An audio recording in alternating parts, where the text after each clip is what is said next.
లాజరు యొక్క స్థితిని దేవుడు గమనించి అతను హెచ్చించినటువంటి వ్యక్తి కాదు. ధనవంతుడైనటువంటి వ్యక్తి యొక్క స్థితికి బట్టి ఆయన మీదేసుకున్నటువంటి పరిస్థితి కూడా కాదు. దేవుడు ఈ లోకంలో ఉన్నటువంటి ధనవంతులకు దేవుడు వ్యతిరేకం కాదు, లేకపోతే పేదవాళ్ళకు ఆయన అనుకూలమని కాదు. మనిషి హృదయంలో ఉన్నటువంటి ఆలోచన బట్టి దేవుడు వారికి ఇచ్చేటువంటి స్థానమును అక్కడ తెలియపరుస్తూ ఉన్నాడు. ఒక వ్యక్తి బ్రతికి ఉన్నంత కాలంలో అతడు దేవుడి కొరకు అతడు పడినటువంటి శ్రమే కానీ, కష్టమే కానీ, ఇబ్బందే కానీ, ఇరికే కానీ అన్నింటినీ కూడా ఓర్చుకొని దేవుని యొక్క భక్తిని మాత్రం విడిచిపెట్టకుండా బ్రతికినటువంటి వ్యక్తిగా అతడు తన యొక్క సాక్ష్యాన్ని కాపాడుకుంటూ జీవించాడు లాజరు అనబడేటువంటి వ్యక్తి. మరొక వ్యక్తి ఏమో ఉంది కదా అని చెప్పానని దేవుని పక్కన పెట్టి తన స్థితిని, తన యొక్క గొప్పతనాన్ని, తనకు ఉన్నటువంటి ఉన్నదాన్ని బట్టి అతడు హెచ్చించుకుంటూ దేవుని పక్కన పెట్టి ఉన్నాడు కనుక ఇరువురు కూడా ఒకనొక దినాన మరణించినటువంటి సందర్భంలో ఒక వ్యక్తి ఏమో అబ్రహాము కుడి పార్శ్వన కూర్చొని ఉన్నాడు, మరొక వ్యక్తి ఏమో నరకాగ్నిలో అతడు కాలిపోతా ఉన్నాడు. కారణం ఏంటి?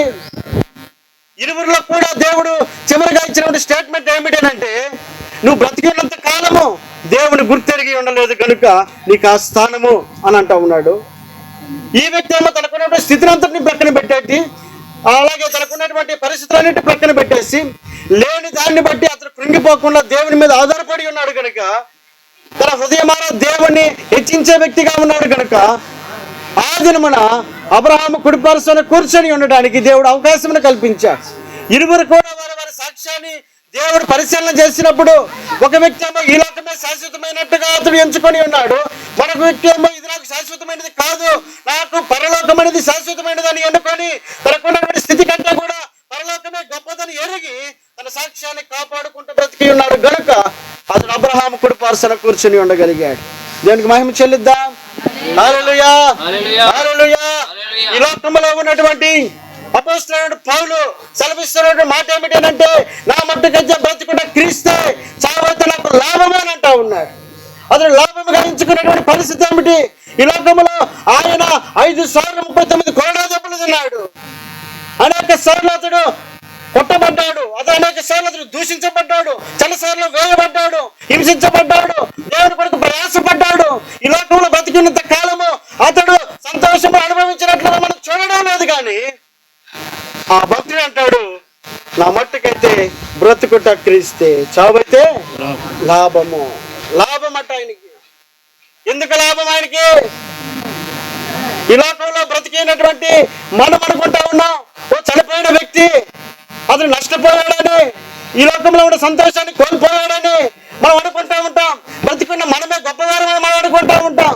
కానీ బ్రతికి ఉన్నటువంటి సజీవుడై ఉన్నటువంటి అపోస్తలుడైన పౌలు అంటున్నాడు, ఈ లోకము నాకు శాశ్వతమైనది కాదు, నేను బ్రతికితే క్రీస్తు కొరకే, చావైతే నాకు లాభము అని అంటా ఉన్నాడు. అతను లాభముగా ఎంచుకోవడానికి కారణం ఏంటి? అతను కలిగేటువంటి లాభం ఏంటి? అతను చనిపోతే అతను కలిగేటువంటి బెనిఫిట్స్ ఏమిటి అని అంటే, వాక్యము ఆయనే సెలవిస్తూ పలుకుతూ ఉన్నటువంటి మాటను మనం ఆలోచించేద్దాం. అక్కడ 23వ వచనంలో, ఫిలిప్పీ 1వ అధ్యాయము 23వ వచనంలో ఆయన అంటాడు, ఈ రెంటి మధ్యను ఇరుకొనబడి ఉన్నాను, నేను వెడలిపోయి క్రీస్తుతో కూడా ఉండవలనని. అదండి, వెడలిపోతే గాని, ఈ లోకమును విడిచిపెడితే గాని, నేను చనిపోతే గాని ఎవరితో ఉంటాడంట ఆయన? నేను క్రీస్తుతో ఉంటాననేటువంటి లాభం ఆయనకి.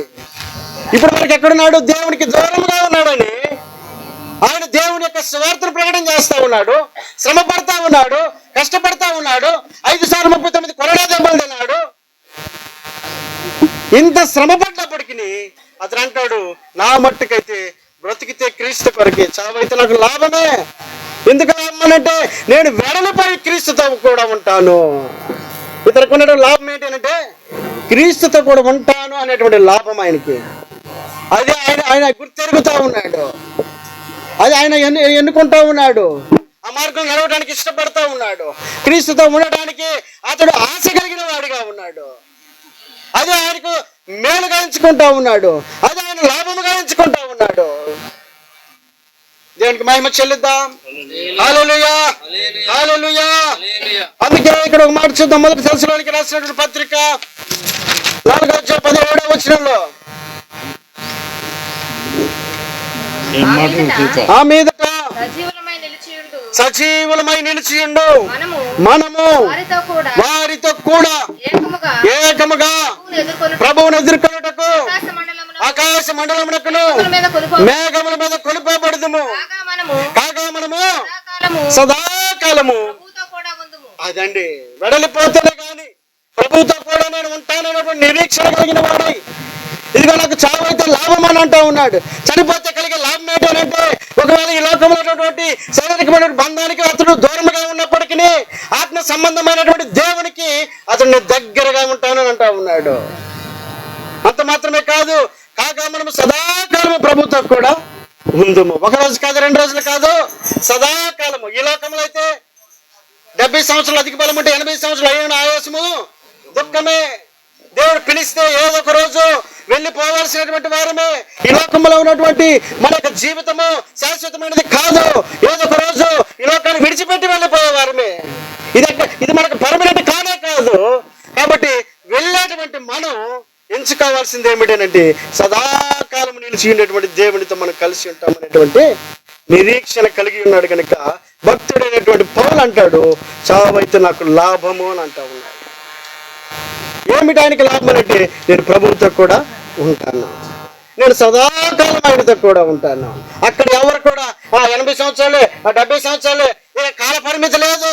సదాకాలము యుగాయుగములు ఆయనతో కూడా నివసిస్తాననేటువంటి నమ్మిక కలిగి ఉన్నాడు. కనుక భక్తుడు అంటాడు, నేను బ్రతికితే క్రీస్తు కొరకే, చావైతే నాకు లాభము. ఆయన కలిగే లాభం ఏంటంటే, నేను సదాకాలం ప్రభువుతో కూడా ఉంటాను. దేవునికి మహిమ చెల్లిద్దాం. హల్లెలూయా, హల్లెలూయా. కాబట్టి ఈ మధ్యాహ్న కాల సమయంలో నీవు నేను గమనించాలి, ఈ లోకంలో ఉంటే మనకు కలిగేటువంటి లాభం ఏమి కూడా లేదండి. మనం ఆ కలగబోయేటువంటి ఆ లాభం కొరకు మనం చేసే ప్రయత్నం ఏదైతే ఉందో, అది ప్రభువు కొరకు మనం చేసేటువంటి ప్రయత్నము.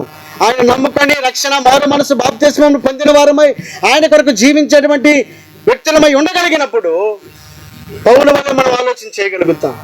ఆయన కోసం బ్రతకగలిగినప్పుడు పౌలు వల్ల నిరీక్షణ కలిగిన వారమై ఉంటాం. ఆయన వల్ల బ్రతకగలిగినప్పుడు ఈ లోకం శాశ్వతం కాదు, పరలోకమే మనకి శాశ్వతమని ఎరిగి మనం అడుగులు ముందుకు వేయగలుగుతాం. కాబట్టి నీకు నాకు మనందరికి ఇచ్చినటువంటి శాశ్వత కాలమును మనం గుర్తెరిగినటువంటి వారమే. మనం ఆలోచన చేయాల్సిన ఆలోచన ఏమిటంటే, మనకు ఇది శాశ్వతము కాదు, పరలోకమే మనకు శాశ్వతము అనేటువంటి విషయాన్ని మనం ఎరిగి మనం అడుగులు ముందుకేసేటువంటి వారమై ఉందా.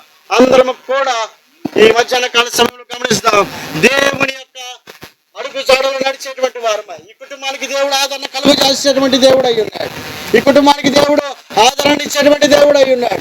మనుషుల యొక్క ఆదరణ కొంతకాలమే ఉన్నప్పటికీ శాశ్వతముగా నీకు తోడుగా ఉండగలిగిన వాడు, ధైర్యపరచగలిగినటువంటి వాడు, నిన్ను ఆయన బలపరచడానికి ఆయన ఇష్టపడతా ఉన్నాడు. అందుకే పరిశుద్ధ గ్రంథంలో యెహోషువ గ్రంథంలో మోషే అనబడేటువంటి వ్యక్తి అప్పటి వరకు ఇశ్రాయేలు ప్రజలందరినీ నడిపించాడు. యెహోషువ కూడా ఈ మోషేతో పాటు నడిచిన వాడిగా ఉన్నాడు. ఒకానొక దినాన మోషే కూడా చనిపోవాల్సిన పరిస్థితి వచ్చింది. అందరూ కూడా ఈ లోకంలో శాశ్వతమైన కాదు కదా. ఎంత గొప్ప వ్యక్తి అయినా సరే ఈ లోకమునకు తాత్కాలికమైనటువంటి వారే, కేవలం ఊపిరి వారే. కాబట్టి మోషే కూడా చనిపోవాల్సినటువంటి సమయం వచ్చింది. ఆ రోజున మోషే చనిపోయాడు. అప్పటి వరకు మోషేను వెంబడిస్తున్నటువంటి యెహోషువ ఒంటరివాడైపోయాడు. ఆ సమయంలో మోషే లేడనేటువంటి బాధ, ఎవరు మమ్మల్ని నడిపిస్తాడనే బాధ, ఎవరు మాకు తోడుగా ఉంటారనే బాధతోటి మోషే లేని పరిస్థితిని జ్ఞాపకం చేసుకొని, మోషే ఉండగా ఆయన ఐగుప్తు నుంచి నడిపించాడు, మోషే ఉండగా ఆయన ఎర్ర సముద్రంలో కూడా నడిపించాడు, మోషే ఉండగా బండను కొట్టి నీళ్లను తెప్పించాడు, మోషే ఉండగా ఆకాశంలో పూరాడి బిడ్డలు కురిపించాడు, మోషే ఉండగా మన్నాను కురిపించాడు, మోషే ఉండగా మారను మొదలు జలముగా మార్చాడు.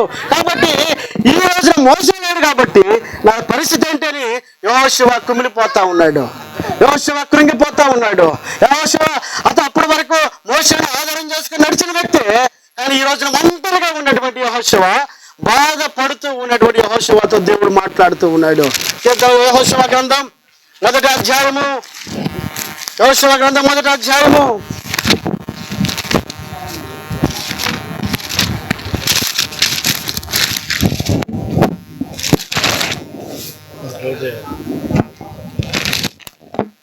5వ వచనం నుండి,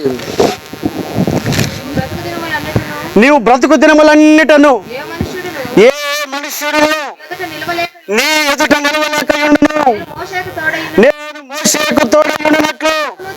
నీకును తోడయుందును, నిన్ను విడువను, నిన్ను ఎడబాయను, నిబ్బరము కలిగి ధైర్యముగా ఉండుము. వారికి ఇచ్చేదనని నేను వారి పితరులతో ప్రమాణము చేసిన ఈ దేశమును నిశ్చయముగా నీవు ఈ ప్రజలు స్వాధీనము చేసేదవు. దేవునికి స్తోత్రం చెల్లిద్దాం. హల్లెలూయా, హల్లెలూయా. మోషే లేనటువంటి ఆ యొక్క ధైర్యాన్ని కోల్పోయినటువంటి యెహోషువతో దేవుడు అంటూ ఉన్నాడు, నేను మోషేకు తోడై ఉన్నట్లుగా నేను నీకు తోడై ఉంటాను. ఎలాంటి దేవుడైనా మనకు తోడై ఉండేటువంటి దేవుడు ఆయన. ఇప్పటి వరకు ప్రసన్న కుమార్ గారు తోడుగా ఈ కుటుంబానికి ఉండి ఉండొచ్చేమో, కానీ నేటి నుంచి ఈ మనుషుల అందరికంటే కూడా మహోన్నతులైనటువంటి దేవుని యొక్క తోడు ఈ కుటుంబ యజమాని అయినటువంటి సునీత గారికి, అలాగే వారి కుమార్తె అల్లుడుకును, వారి కుటుంబ సభ్యులందరికీ దేవుడు తోడై ఉండి నడిపిస్తాడు. అంత మాత్రమే కాదని అంటాడు, ఇదిగో నిన్ను విడువను, నిన్ను ఎడబాయును, నిబ్బరము కలిగి ధైర్యముగా ఉండము. ఎంత గొప్ప దేవుడు! అప్పటి వరకు మోషే అడుగు జాడలను అనుసరించినటువంటి ఆ ప్రజలకు, ఆ యెహోషువకు దేవుడిస్తున్న ధైర్యం ఏంటంటే నిన్ను విడువను, నిన్ను ఎడబాయును. ఈ మధ్యాహ్న కాల సమయంలో దేవుడు ఈ కుటుంబాన్ని ఆధారం చేసుకొని దేవుడు వెంబడించడానికి నువ్వు ఇష్టపడి కలిగి ఉన్నట్లయితే, ఆయన ఆధారం చేసుకొని అడుగు జాడగల్లో నువ్వు నడవడానికి ఆయన ఇష్టపడినట్లయితే, దేవుడు అన్నాడు నిన్ను విడువను, నేను ఎడబాయను. ఈ కుటుంబాన్ని దేవుడు విడిచిపెట్టేవాడు కాదు, ఆయన ఎడబాసేవాడు ఎంతకంటే కూడా కానే కాదు. కాబట్టి మోషే తరువాత యెహోషువ దేవుని వెంబడించినట్లుగా ఈ కుటుంబానికి యజమాని అయినటువంటి ప్రసన్న కుమార్ గారి తరువాత ఈ కుటుంబాన్ని భుజాల మీద వేసుకొని నడిపించడానికి, ముందుకి కొనసాగడానికి సునీత గారిని దేవుడు నడిపించి బలపరచును గాక. ఈ మాటలు దేవుడు దీవించును గాక. మన మధ్యలో ఉన్నటువంటి దైవజనులు మాటలు కొన్ని మాటలు మాట్లాడి ప్రార్థన చేస్తారు. ప్రార్థన చేస్తారు.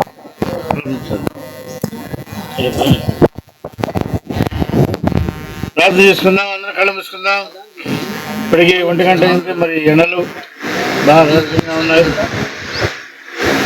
భగవన్తుల జీవం కలిగిన మా యేసయ్య, గరుడా గొప్ప దేవుడా, మీ పరిశుద్ధ గురువులందరికీ మహిమ చెల్లిస్తున్నాను. మీ తన ప్రేమలను జ్ఞాపకం చేసుకుని ఆశీర్వదించి ఈ విధంగా సమకూర్చి మా ప్రేమ కుమారుడైన ప్రసన్న కుమార్ వ్యక్తి కుటుంబం, మన భార్య సునీత, కుమార్తె శిరీష, మీరు దాదాపు ధైర్యపరిచి మీ దేశం గొప్ప కార్యక్రమం ప్రార్థన చేస్తున్నాను. ఈ లోకంలో ఏమాత్రం కూడా శాస్త్రాలు కాదు, అశాస్త్రాల లోకంలో చేస్తున్నాం. మా పేరు ప్రసన్న కుమార్ గారు ఈ లోకంలో జీవించుకునే కారణం మీ లోకంలో చేశారు. క్షమించినప్పుడు ఏ మనిషి కూడా కాదు, అందరికీ అధికారం లేక